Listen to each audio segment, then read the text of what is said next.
நம்ம நாட்டில் வாழ்ந்த பல பக்தர்களில் ஒருவரான துளசிதாசர் என்கிறவரை பற்றி தான் இந்த சீரீஸில் பார்க்க போகிறோம். மகாபக்த விஜயம்ங்கிற இந்த புத்தகத்தில் நாபாஜி சித்தர் தன்னை தேடி வர ரிஷிகளுக்கும் சாதுக்களுக்கும் பக்தர்களுக்கும் கதை சொல்கிறது மாதிரி தான் இந்த புத்தகம் அமைஞ்சிருக்கு. ஒரு நாள் அந்த பக்தர்கள் எல்லாம் நாபாஜி சித்தர்கிட்ட வந்து துளசிதாசரை பற்றி கதை சொல்லுங்கன்னு கேட்குறாங்க. நாபாஜி சித்தர் சந்தோஷமா சொல்ல ஆரம்பிக்கிறாரு. இப்போ இருக்கிற டில்லி மாநகரத்துல ஹஸ்தினாபுரம்ங்கிற இடத்துல ஒரு அந்தனர் இருந்தாரு. அவர் அக்பர்னு ஒரு ராஜா இருந்தாரு இல்லையா, அவரோட அரசாங்கத்துல முக்கிய ஆலோசகரா வேலை செஞ்சுட்டு வந்தாரு.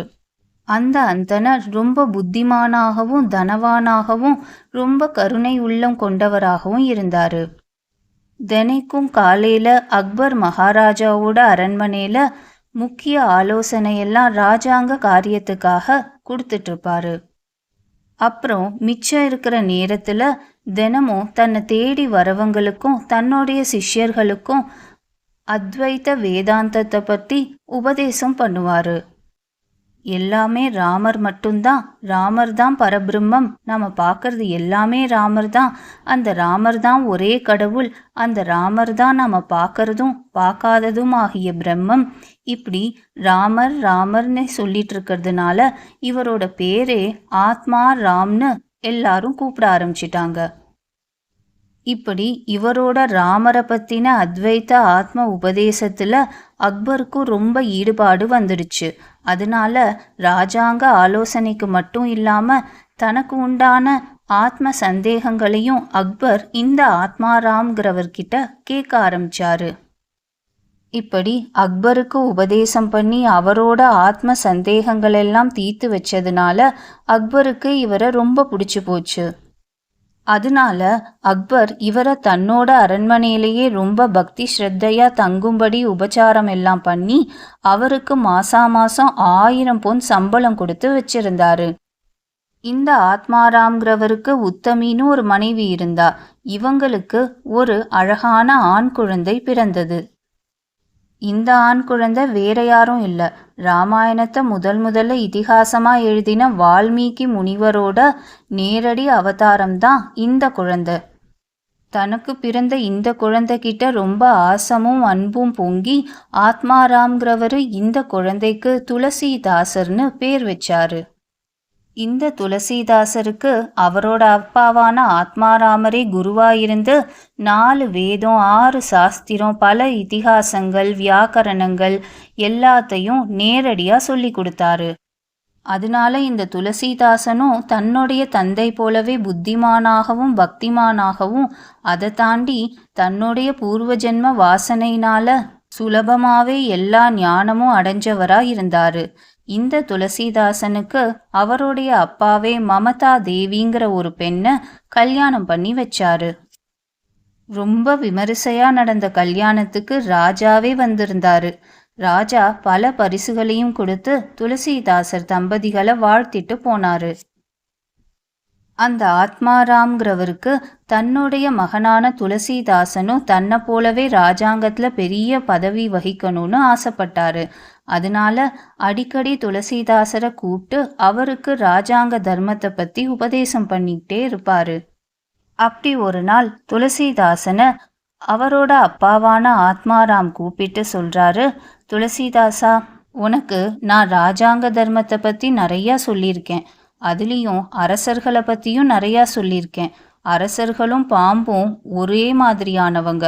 அவங்க கிட்ட ரொம்ப ஜாக்கிரதையாக இருக்கணும். எப்படி நெருப்பு கிட்ட குளிர் காயறோமோ அவங்க கிட்டையும் இருக்கணும், தள்ளியும் இருக்கணும், லாபமும் அடைஞ்சுக்கணும், நம்மளையும் எதுவும் பாதிக்காம பார்த்துக்கணும். அது மாதிரி ரொம்ப ஜாக்கிரதையாக இருக்கணும். இனிமே நீயும் என் கூட அரண்மனைக்கு வந்து அக்பரோட தர்பார்ல ராஜாங்க வேலையெல்லாம் கத்துக்க ஆரம்பி. அக்பர் மகாராஜாக்கு என்கிட்ட எவ்வளவு மதிப்பு இருக்கோ அதை தாண்டின மதிப்பும் மரியாதையும் நீ சம்பாதிக்கணும். ராஜாங்கத்துக்கு ஆலோசனை பண்ணுறதுங்கிறது சாதாரண வேலை இல்லை. ராஜா எப்பொழுதுமே உணர்ச்சி வசப்பட்டு கோபத்திலேயோ ஆசையிலேயோ முடிவெடுக்க எத்தனிப்பாரு. ஆலோசகர்களா இருக்கிற நாம தான் அவருக்கு தர்மம் நியாயம் இதெல்லாம் சொல்லி நிதானத்தையும் சொல்லி கொடுத்து அவரை நல்வழியில ராஜ்யம் நடத்த வழி நடத்தணும். தப்பு செய்கிறவங்களோ சரி செய்கிறவங்களோ அவசரப்பட்டு தண்டிக்கவும் கூடாது, தண்டிக்க வேண்டியவங்களை தப்பிக்க விடவும் கூடாது. பிரஜைகளை எப்படி நடத்தணும், தன்னை தேடி வர விருந்தாளிகளை எப்படி நடத்தணும், தன்னுடைய சிற்றரசர்களை எப்படி நடத்தணும், தனக்கு நண்பன் நாட்டு அரசர்களை எப்படி நடத்தணும், இது எல்லாமே ராஜாக்கு சரியான நேரத்தில் சரியான விதத்தில் அவங்களோட உள்மனசை புரிஞ்சுக்கிட்டு ராஜாக்கு இதமா பதமா ஆலோசனை செய்யணும். முக்கியமாக ராஜாங்கத்தில் இருக்கிற மக்கள் சந்தோஷமாகவும் நல்ல வழியில் நடக்கிறவங்களாகவும் பார்த்துக்கணும். மக்களுக்கு ராஜா கிட்ட பயமும் இருக்கணும், அதே சமயம் வெறுப்பும் உண்டாகக்கூடாது. நல்ல விஷயங்களை உபதேசம் பண்ணுற சாதுக்கள் எல்லா இடத்துலையும் இருக்கும்படி செய்யணும். அதனால தான் மக்கள் தவறான வழிக்கு போகாமல் நல்லவர்களாக இருந்து நல்ல சந்ததிகளையும் உண்டு பண்ணுவாங்க. இதுக்கு உதாரணமாக ஒரு கதை ஒன்று சொல்கிறேன், கேளு. முன்னொரு காலத்தில் ஒரு பட்டணத்தில் ஒரு சாது இருந்தார். அவர் சம்சாரத்துலேயும் இருந்தார், பிரம்மனிஷ்டை தெரிஞ்ச ஞானியாகவும் இருந்தார். அவர் ரொம்ப ஏழையாகவும் இருந்தார். இப்படி வாழ்ந்துட்டு வந்தவர் ஒரு நாள் வயசாகி தன்னுடைய மரணத்தை நெருங்கினார். அவருக்கு இருந்த ஒரே பையன் அவரை பார்த்து கேட்குறான், தந்தையே, எனக்கு இன்னும் வயசும் ஆகலை, நீங்கள் இப்போ செத்து போயிட்டீங்கன்னா நம்ம குடும்பத்தை நான் எப்படி பார்த்துப்பேன், எங்களுக்காக நீங்கள் சொத்தும் சேர்த்து வைக்கலையே அப்படின்னு சொல்லி அழுதான். அப்போ அந்த சாது சொன்னாரு, ஒரு சீட்டை எடுத்துட்டு வாப்பா, நான் ஒன்று எழுதி தரேன், அதை பத்திரமா வச்சுக்கோ. உனக்கு எப்போ கஷ்டம் வருதோ அப்போ அந்த சீட்டை எடுத்துட்டு போய் இந்த நாட்டை ஆண்டு வர ராஜா கிட்ட கொடு. உனக்கு எல்லா பிரச்சனையும் அப்போ தீந்துடும். தான் பையன் எடுத்து கொடுத்த ஒரு காகிதத்துல அந்த சாது சாந்தம் சாகரம் அப்படின்னு எழுதி கொடுத்தாரு. அப்படியே அன்னிக்கே அவர் இறந்தும் போயிட்டாரு. அந்த பையன் தன்னோட தந்தைக்கு ஈம கிரியைகள் எல்லாம் முடிச்சான். தன்னுடைய குடும்பத்தை காப்பாற்றியாகணுமேன்னு தான் மனசை ஒரு வாரம் தேத்திக்கிட்டு அந்த நாட்டு அரசரோட அரண்மனைக்கு போய் தன்னை இப்படிப்பட்ட ஒரு பிரம்ம ஞானியோட புதல்வன்னு அறிமுகப்படுத்தி ராஜா கிட்டேயும் மந்திரி கிட்டேயும் தான் கொண்டு வந்த அந்த சீட்டை கொடுத்து உதவியை எதிர்பார்த்து நின்னான். அப்போ வேற வேலையில துரிதமா இருந்த ராஜாவும் மந்திரியும் அந்த பாலகன் சொல்றத பெருசா மனசுலையும் ஏத்திக்காம விசாரிக்காம அந்த பாலகனுக்கு ஒரு காவலாளிய கூப்பிட்டு தனதானிய வஸ்திரம் எல்லாம் கொடுங்கன்னு சொல்லி அவனை அனுப்பிச்சு வச்சுட்டாரு. அந்த பாலகன் கொடுத்த சீட்டை கூட ஏதோ முக்கியமா இருக்கும், அப்புறம் பார்த்துக்கலான்னு நினைச்சு அவசரமா தான் வாள் இருக்கிற உரையில மறைச்சு வச்சுட்டாரு ராஜா. அந்த பாலகனும் தன்னோட தந்த பெரிய உதவி கிடைக்கும்னு சொன்னாரு. ஆனா நமக்கு ஏதோ ஒரு வாரத்துக்கு உண்டான சாப்பாடும் துணிமணியும் தான் கிடைச்சிருக்கு. இருந்தாலும் பரவாயில்ல, இப்போதைக்கு பிரச்சனை தீர்ந்ததுன்னு சந்தோஷமா ராஜா கொடுத்ததை வாங்கிட்டு தன்னோட வீட்டுக்கு போயிட்டான்.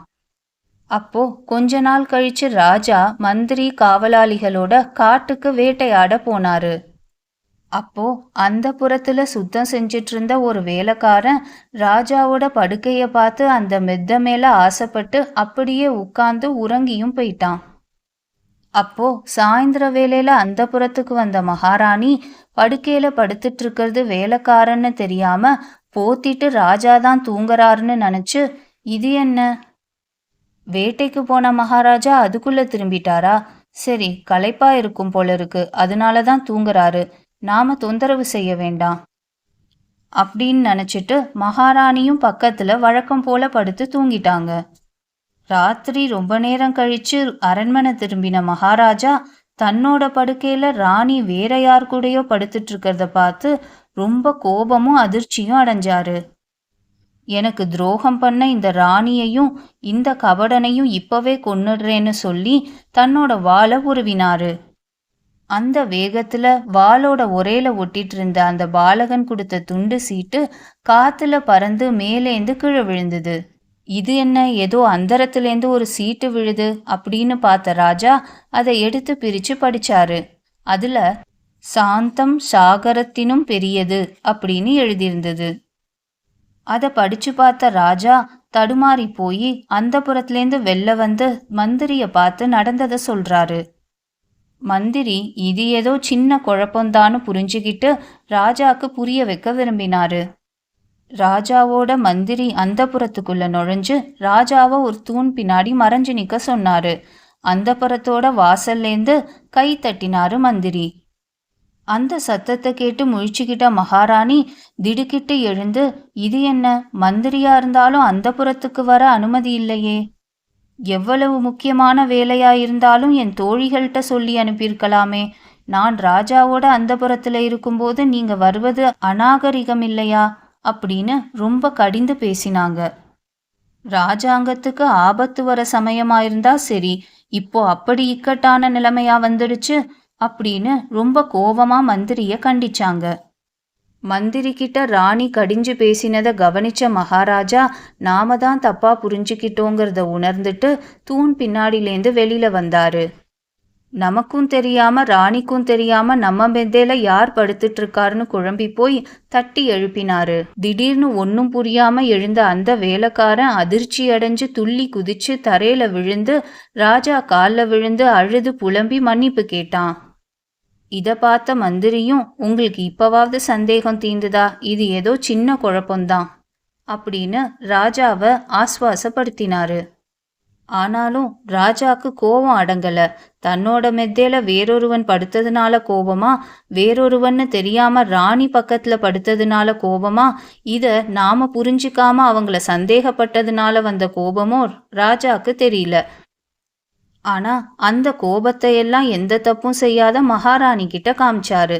மகாராணி கிட்ட சொல்றாரு, எனக்கு நீ இனிமே மனைவியா இருக்க முடியாது. அப்படி இருக்கணும்னா ஒரு எண்ணெய் கொப்பரையில போய் சுட சுட அந்த எண்ணெயில குளிச்சுட்டு வா, அதுக்கப்புறம் நீ உயிரோட இருந்தா உன்னை நான் திரும்ப மனைவியா ஏத்துக்கிறேன் அப்படின்னு சொல்லிட்டாரு.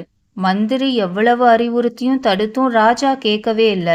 என்னதான் இருந்தாலும் மகாராணி வேட்டைக்கு போன ராஜா அதுக்குள்ள எப்படி திரும்பி வந்திருப்பாருன்னு யோசிச்சு அதுக்கப்புறமா முடிவெடுத்திருக்கணும். பக்கத்துல யாருன்னு பார்க்காம படுக்கிற அளவுக்கு முட்டாளா இருக்கிற ஒரு மனைவி எனக்கு வேண்டாம்.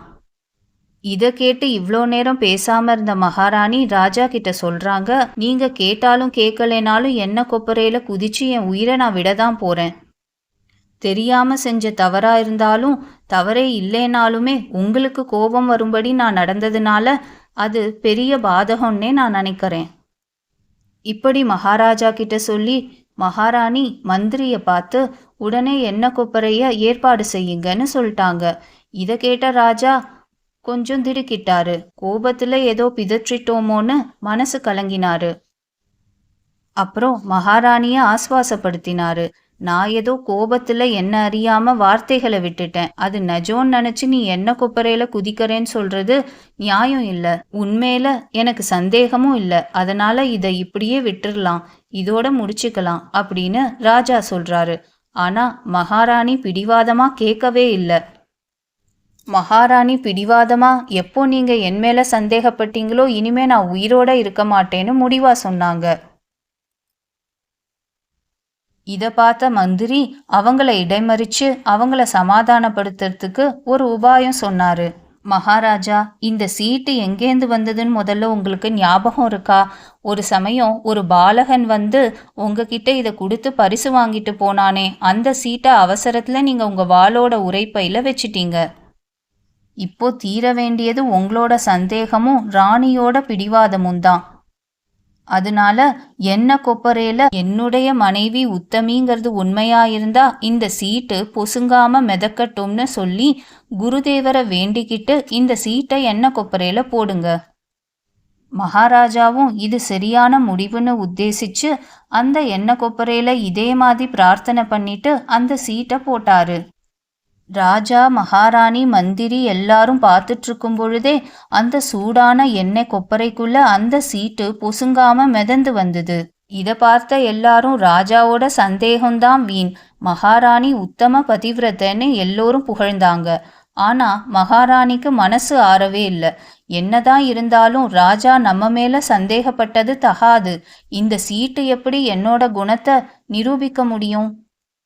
இதனால வாழ்நாள் முழுக்க எனக்கு மனக்கலங்கம் தான் மிச்சமா இருக்கும் அப்படின்னு சொல்லி எல்லோரும் பார்த்துட்டு இருக்கும் பொழுதே ஓடி போய் அந்த எண்ணெய் கொப்பரையில குதிச்சிடுறாங்க. எல்லாரும் அதிர்ச்சியாகி அலறிட்டு இருக்கும் பொழுது என்ன ஆச்சரியம், திரும்பவும் அந்த சூடான எண்ணெய் கொப்பரை பனி நீர் மாதிரி குளிர்ந்து போக ராணி அதுல பாதிக்கப்படாம வெளியில வந்துட்டாங்க. இதை பார்த்து மனிதர்கள் மட்டும் இல்ல, தேவர்களும் ஆச்சரியப்பட்டு பூமாரி பொழிஞ்சாங்க. மகாராணியும் மகாராஜாவும் சந்தேகமும் குழப்பமும் சஞ்சலமும் நீங்கி ஒன்னா சந்தோஷமா வாழ்ந்தாங்க. மகாராஜா மகாராணியோட அற்புத சக்தியை பார்த்து ரொம்ப வியந்து தான் தவற்றுக்கு மீண்டும் மீண்டும் மன்னிப்பு கேட்டாரு. அப்போ மகாராஜா மந்திரிய பார்த்து தனக்கு அந்த சீட்டு கொடுத்த பாலகனுக்கு பாதி ராஜ்யத்தை பரிசளிக்குமாறு உத்தரவிட்டாரு. ஆத்மாராம் சொன்னாரு, பாத்தியா துளசிதாசா, மந்திரியோட யுக்தியும் புத்தியும் எவ்வளவு அவசியம். அது இருந்தும் கூட ராஜா சில சமயத்துல அவசரப்படுவாரு. ஒரு சாது கொடுத்த ஒரு துண்டு சீட்டுனால ஒரு ராஜாங்கமே காப்பாற்றப்பட்டது பாத்தியா. அதனால சமயோஜிதம் தெரிஞ்ச மந்திரியும் நிறைய சாதுக்களுமே ஒரு ராஜாங்கத்துக்கு பெரிய பலம். தந்தையாரோட இந்த அறிவுரையை கேட்டு துளசிதாசனும் அக்பருக்கு அத்தியந்த பக்தியோட இருந்து அவருக்கு பலவிதமான முக்கிய ஆலோசனைகளை சமயோஜிதமா கொடுத்து அவருக்கு மனசுக்கு பிடிச்ச ஆலோசகரா மாறிட்டாரு. நாட்டிலையும் பல அன்னச்சத்திரங்கள், சாதுக்கள் தங்கறதுக்கான மடங்கள் இதையெல்லாம் நிறுவி தந்தை ஆத்மாராம காட்டிலும் இந்த துளசிதாசன் பெரிய சாமர்த்தியசாலியாகவும் தர்மசாலியாகவும் புத்திசாலியாகவும் இருக்கானே அப்படின்னு பேர் எடுத்தாரு. இப்படியே அக்பர் மகாராஜாவோட அரண்மனையில முக்கிய ஆலோசகரா பல நல்ல காரியங்களை செஞ்சுட்டு வந்தாரு. கேட்டீர்களோ சித்தர்களே அப்படின்னு நாபாஜி சித்தர் மேலும் சொல்ல தொடங்குறாரு.